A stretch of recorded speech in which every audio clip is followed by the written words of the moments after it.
سرداروں نے پیغام نکاح دیا، حضرت خدیجہ خاموش رہی، نکاح نہیں کیا۔ لوگوں نے بڑی وجوہات بیان کی، الگ الگ باتیں لکھی۔ شیخ محقق شاہ عبدالحق محدث دہلوی فرماتے نہیں، اصل بات اور تھی۔ عرب کے اندر سال کے بعد عورتوں کا ایک میلہ لگتا تھا خانہ کعبہ کے پاس، صرف عورتیں اکٹھی ہوتی تھی، میلہ لگا ہوا تھا۔ ایک تورات جاننے والا یہودی عالم بھی آیا ہوا تھا، وہ بیویوں کے مجمع پہ نظر ڈال کے کہنے لگا، بیویوں مرد کا کام تو کوئی نہیں عورتوں کے مجمع میں بات کرنا، لیکن میں تمہیں ایک پیغام دینے لگا ہوں۔ اللہ کے آخری رسول جو مکے میں پیدا ہونے والے ہیں، ان کے آنے کا وقت قریب آ گیا ہے۔ وہ بیوی بڑی خوش نصیب ہوگی جنہیں ان کی رفاقت ملے گی۔ عورتوں نے جب دیکھا کہ مرد آ گیا عورتوں کے میلے میں تو انہوں نے ڈانٹا جھڑکا، کہا چل اٹھا اپنی کتابیں اور نکل جا۔ حضرت خدیجہ کہتی ہیں باقیوں نے ڈانٹا پر میں نے بات پلے سے باندھ لی، میں نے پلے سے باندھ لی اور میں انتظار کرنے لگی کہ اللہ کرے وہ نصیب میرے ہی ہو، اللہ کرے مقدر میرا ہی کھلے۔ آپ فرماتی میں تسبیح پڑھتی، درود پڑھتی، میں اس زمانے میں جو اللہ کا ذکر جس طرح ہوتا تھا وہ میں شروع کرتی، اور جب فارغ ہوتی تو میں التجا کرتی کہ اللہ میرے نصیبے کھول دے۔ کہتی ہیں آہستہ آہستہ آہستہ آہستہ میں حضور کی تعریف سننے لگی، آہستہ آہستہ تعریف سننے لگی۔ نبی پاک صادق ہیں، امین ہیں، سچے ہیں، دیانتدار ہیں، اس برے اور میلے معاشرے میں بھی وہ سب سے اعلیٰ بھی ہیں اور سب سے اجلے بھی ہیں، وہ سب سے پاکیزہ ہیں۔ میں سننے لگی تعارف، آہستہ آہستہ میں ان کی گرویدہ ہونے لگی۔ ادھر نبی پاک صلی اللہ علیہ وسلم اپنے چچا جناب ابو طالب کے پاس رہتے تھے، قحط آ گیا، حالات بگڑ گئے۔ حضور سید عالم صلی اللہ تعالی علیہ وسلم سے چچا کہنے لگے، بیٹے اگر مال تجارت لے کے شام جاؤ تو بڑا نفع کماؤ گے، ہمیں ضرورت بھی ہے، اور اگر ہو سکے تو ختیجہ کا مال لے کے جاؤ۔ نبی پاک نے کہا چچا میں نہیں کہوں گا کسی سے جا کے، میں نہیں کہتا کسی سے جا کے، جو میرے نصیب میں ہوگا میرا رب خود عطا فرمائے گا، میں نہیں کہوں گا۔ مصطفیٰ نے تو نہیں کہا۔ حضرت خدیجہ رضی اللہ تعالیٰ عنہ کہتی ہے میں نے خود اپنی خادمہ کو بھیجا، میں نے کہا جا کے پوچھو تو صحیح کہ میرا مال قبول ہوتا بھی ہے کہ نہیں، پوچھو۔ نبی پاک صلی اللہ علیہ وسلم سے پوچھا، حضرت خدیجہ کی خواہش ہے کہ آپ مال لے کے جائیں، حضور نے قبول کر لیا۔ جناب خدیجہ الکبریٰ رضی اللہ تعالیٰ عنہ کے غلام تھے، میسرہ ان کا نام تھا۔ جناب خدیجہ نے ان کو ساتھ بھیجا، فرمایا تین باتیں ارشاد فرمائی۔ ایک تو فرمایا سارا رستہ غور سے دیکھنا میرے نبی کے ساتھ کیا معاملات درپیش ہوتے ہیں۔ ابھی اعلان نبوت نہیں کیا، فرمایا ذرا غور کرنا، میرے مصطفیٰ کا مطالعہ کرنا اور مجھے واپس آ کے سبق سنانا۔ وہ جو تم نے چہرہ بددعا کی تلاوت کی ہو ذرا مجھے واپس آ کے سنانا۔ جنہاں نے دل پر جانی ڈٹھا ہو اکھیاں ہی تک لیاں، تو ملے ہوں تے ساجن ملیا ہوں ناساں لگ پئیاں، ذرا جا کے نا تلاوت کرنا اور مجھے دکھ۔ اور دوسرا فرمایا تم میرے غلام ہو تو مصطفیٰ کے بھی غلام بن کے رہنا، میں سنتی ہوں کہ کردار کے، افکار کے، نظریات کی، عظمت کے بلند و بالا، وہ جیسے کہیں ویسے کرنا۔ اور تیسری حضرت خدیجہ نے نصیحت فرمائی، فرمایا محمد ابن عبداللہ صلی اللہ علیہ وسلم کی رائے سے اختلاف نہ کرنا۔ یہ چلتے ہوئے معاہدہ کیا، جو وہ کہہ دے سو کر جانا۔ غلام کہتے ہیں میں ساتھ گیا، باتیں میں نے سن لی، لیکن جب سفر شروع ہوا نا ابھی چند منزلیں طے ہوئی تھی، میں نے کہا خدیجہ آپ نے کیا نصیحت کرنی تھی، ان کے ساتھ جو رہے گا وہ ان کا غلام ہی بن جائے گا، ان کے ساتھ جو رہے گا تو اجے میرا محبوب نہیں ڈٹھا جن ویکھ کے چن شرماوے، جے رکھے ہاتھ پھلاں وچ ہاتھ نال پھلا رل جاوے، تے ادھی راتی چن چڑھ جاندے جدوں جلوہ فرماوے۔ مایا جو بھی ساتھ رہتا غلام ہو جاتا۔ میسرہ کہتے میں گیا، تجارت شروع ہوئی۔ کہتے ہیں نبی پاک صلی اللہ علیہ وسلم جب منڈی میں پہنچے تو لوگ قسمیں اٹھا اٹھا کے مال بیچ رہے تھے۔ اللہ کے محبوب جب گئے نا تجارت کرنے تو ایک آدمی کہنے لگا چلو معاذ اللہ بتوں کے نام تھے لات و منات، کہنے لگا لات کی، عزا کی، منات کی قسم اٹھاؤ۔ تو نبی پاک فرمانے لگے ان کی قسم اٹھاؤں جن کا میں نام لینا بھی پسند نہیں کرتا۔ ابھی اعلان نبوت نہیں کیا، اور فرمایا ویسے بھی میں قسم دے کے مال نہیں بیچتا، خریدنا ہے تو خریدو، نہیں خریدنا تو نہ خریدو۔ کہتے ہیں لوگ قسمیں اٹھا اٹھا کے پیچھے جاتے تھے، پر میرے نبی جس سے رخ پھیرتے تھے وہ نبی پاک کے پیچھے ہو جاتا تھا۔ ماتے کئی گنا زیادہ نفع کمایا۔ ہم رستے میں تھے، حضور ایک درخت کے نیچے آرام کرنے لگے، ایک سائی راہب غار میں بیٹھا تھا، نکل کے آ گیا، مجھ سے کہنے لگا مجھے وہ جانتا تھا، میں سنا یہ کس کو ساتھ لائے، یہ کون ہے؟ میں نے کہا اہل قریش کے ایک معزز آدمی ہے۔ کہنے لگے یار جس درخت کے نیچے یہ لیٹے ہوئے ہیں یہاں عام آدمی نہیں لیٹ سکتا، یہاں وہی لیٹے گا جو اللہ کا سچا رسول ہوگا، یہاں دوسرا کو لیٹ ہی نہیں سکا، یہ رسول ہے، ان کا خیال رکھنا، کاش میں اس وقت تک زندہ رہوں جب یہ نبوت کا اعلان کریں۔ میسرہ کہتے ہیں میں غلام ہو گیا، نبی پاک صلی اللہ علیہ وسلم کی ادائیں مجھے بھانے لگیں، جب واپسی پہ نکلے تو گرمی بڑی شدید تھی، فرماتے ہیں جب دھوپ تیز ہوتی تو بادل کا سایہ آ کے حضور پہ سایہ کر دیتا، بادل کا ٹکڑا نبی پاک پہ، اللہ جانے کہاں بیٹھ کے لوگوں نے کتابیں پڑھی ہیں جو کہتے ہیں 40 سال کے بعد نبی بنے تھے، پتہ نہیں کہاں بیٹھ کے کتابیں پڑھی ہیں۔ ہم نے تو جو سیرت پڑھی ہے وہ بتاتی ہے کہ تیری حیات پاک کا ہر لمحہ پیغمبر لگے، ہر لمحہ پیغمبر لگے۔ یہاں تو وہ لوگ جو کئی سال پہلے 20 اور 25 سال پہلے حضور سید عالم صلی اللہ علیہ وسلم کی رفاقت میں رہے، وہ اعلان کر لوگ پتہ نہیں کہاں بیٹھ کے کتابیں پڑھتے ہیں، کہاں بیٹھ کے۔ میرے نبی پاک سے صحابہ نے پوچھا حضور آپ کب نبی تھے؟ فرمایا ابھی آدم کی مٹی گوندی جا رہی تھی، ابھی آدم کی مٹی گوندی جا رہی تھی، میں تب بھی اللہ کا رسول تھا۔ میرے بھائی نبی رحمت سید عالم صلی اللہ علیہ وسلم کے غلام حضرت خدیجہ کے غلام کہتے واپس آیا، اور پہلے بھی کئی دفعہ حضرت خدیجہ کا مال گیا تھا، بڑے نفع آئے تھے، پر جو نفع اس سال آیا وہ پہلے کبھی نہیں آیا تھا۔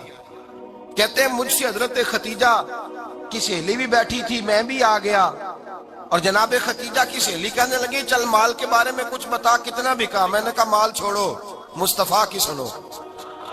اور پھر کہتی چلو ٹھیک ہے، بادل سایہ کرتا تھا، چلو ٹھیک ہے، تم سے راہب نے پوچھا تھا یہ صحیح ہے، انہوں نے تیری سارے رستے بڑی خدمت کی، تیرا بڑا خیال رکھا، پر یہ بھی بتا تجارت کیسے ہوئی؟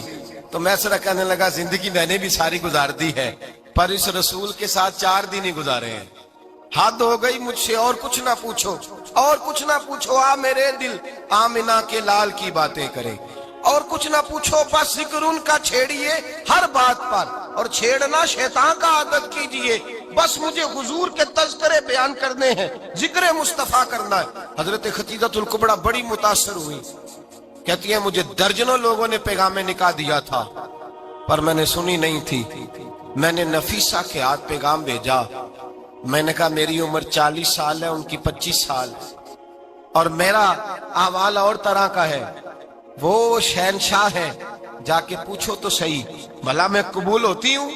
پوچھو۔ نفیسہ کہتی ہیں میں آئی تو وہ خاتون جن کے لیے لوگ بڑے بڑے قریش پیغام دیتے تھے، پیغام لے کے آئی، تو رسول پاک نے عجیب رنگ بیان کیا اپنی سیرت کا۔ جب میں پہنچی میں نے کہا خدیجہ نکاح کرنا چاہتی ہیں؟ نفیسہ کہتی ہے میرا خیال تھا کہ کوئی اور ہوتا تو کرسی سے اٹھ کھڑا ہوگا، فوراً کہے گا اچھا جلدی کرو بات کرو۔ جب میں نے آ کے کہا نا حضور خدیجہ نکاح کرنا چاہتی ہے، تو نبی پاک نے میری طرف دیکھا، فرمایا وہ کہتی ہیں کہ تم کہتی ہو؟ کہا وہ کہتی ہیں۔ تو حضور نے فرمایا ٹھہر جاؤ، میں اپنے چچا سے پوچھ کے بتاؤں گا، میں مشورہ کروں گا، میں پوچھ کے بتاؤں گا۔ آج بچوں کو کچھ سبق بڑے یاد ہیں، کہتے ہیں پسند کی شادی کرنا حضرت صاحب ناجائز ہے، پسند کی شادی کرنا کوئی ناجائز ہے؟ اور میں نے کہا بھائی صرف ایک ہی جائز چیز رہ گئی اور کوئی شے جائز نہیں، یہ ایک ہی جائز چیز ہے جس کا فتویٰ سارے نوجوان پوچھتے پھرتے ہیں، سارے گانجے بنے پھرتے ہیں، مجنوں بنے پھرتے ہیں، سارے مئی وال ہو گئے۔ اللہ پاک وہ ہدایت کی توفیق عطا فرمائے، سارے اس بری لت کا شکار ہو گئے۔ او بھائی نبی پاک سوائے خدا کے کسی کے پابند نہیں، لیکن میرے مصطفیٰ نے اپنی امت کو یہ درس دیا ہے کہ جو بڑوں کے شفقت کے سائے میں چلتا ہے اللہ اس کی مدد فرمایا کرتا ہے۔ تجھے کیا پتا تیرا اچھا بھلا کس بات میں؟ کہا نکاح کرنا چاہتی ہوں، فرمایا چچا سے پوچھ کے بتاؤں گا۔ خدیجہ رضی اللہ تعالیٰ عنہ کہتی ہیں انہوں نے پوچھا، جناب ابو طالب کہنے لگے یہ تو خوش قسمتی ہے کہ ہمیں ایسی بہو مل جائے جس کے کردار میں، افکار میں، نظریات میں اتنی نفاست۔ مصطفیٰ کریم کے ساتھ نکاح ہوا، قربان جائیں۔ حضرت خدیجہ الکبریٰ کی شادی ہوئی تو بھائی بڑا مشکل ہوتا ہے، بڑا مشکل ہوتا ہے اپنے آپ کو ڈھالنا، لیکن جناب خدیجہ کی زندگی اٹھا کے دیکھو، میں یہ نہیں کہہ سکتا وہ کروڑ پتی تھی، ارب خرب کی میں بات ہی نہیں کر سکتا، اور 20 نوکرانیاں تھیں ان کے پاس،